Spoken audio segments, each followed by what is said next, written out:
যে প্রতীক বিক্রির যে দোকানগুলো খুলেছিল বাংলাদেশে বড় বড় এগুলো বন্ধ করে দিয়েছে। আমরা এটা বলতে পারি যে প্রতীক বিক্রির দিন শেষ, আবু সাঈদের বাংলাদেশ। আবু সাঈদের বাংলাদেশে আর কেউ প্রতীক বিক্রি বাংলাদেশে করতে পারবে না। শেখ মুজিবের পাশে ছিল সব চোর, কম্বল চোর, আর এই খালেদা জিয়ার পাশে ছিল সব দুর্নীতি সরকারি অফিসের টাকা চোরের লোকেরা। বিএনপিকে একবার সুযোগ দেওয়া হয়েছিল 75-এ, পারে নাই। 90-এ সুযোগ দেওয়া হয়েছিল, পারে নাই। 2011 কিছু সুযোগ পেয়েছিল, দুর্নীতিতে চ্যাম্পিয়ন হয়ে গেছে। যে জিয়াউর রহমান চেয়েছিল বাংলাদেশের অর্থনীতিকে স্বনির্ভর করতে, দুর্নীতি রোধ করে বাংলাদেশকে একটা সঠিক জায়গায় নিয়ে যেতে, জিয়াউর রহমানের মুখে কালো দাগ লাগিয়ে বিএনপি প্রথম এই বাংলাদেশে দুর্নীতির হলো অভিযাত্রা শুরু করে।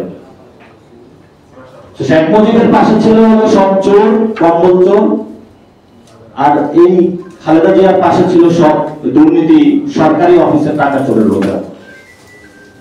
আমরা এই পরিস্থিতির মধ্যে পড়ে এসে 24-এ 2000 লোক আবার শহীদ হলো।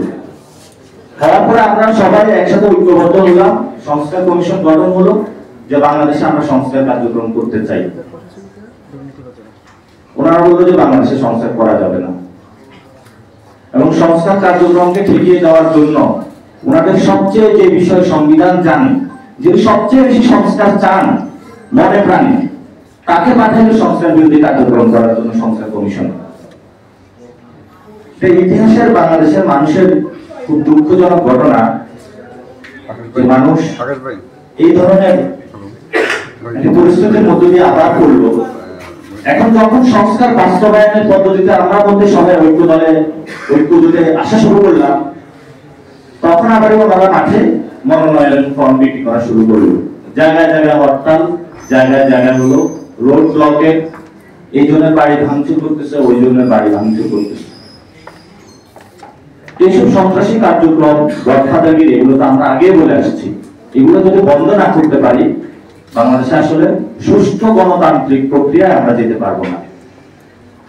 এখন জিয়াউর রহমানকে বলা হয় বহুদলীয় গণতন্ত্রের প্রবক্তা, কিন্তু বিএনপি যেটা করতে চাচ্ছে সেটা তো একদলীয় গণতন্ত্র বাংলাদেশে তারা কায়েম করতে চাচ্ছে। গণতন্ত্রের কথা বলছে, কিন্তু এটা শুধু জিয়া ফ্যামিলির গণতন্ত্র। আমরা তো এমন গণতন্ত্র বাংলাদেশে চাই না।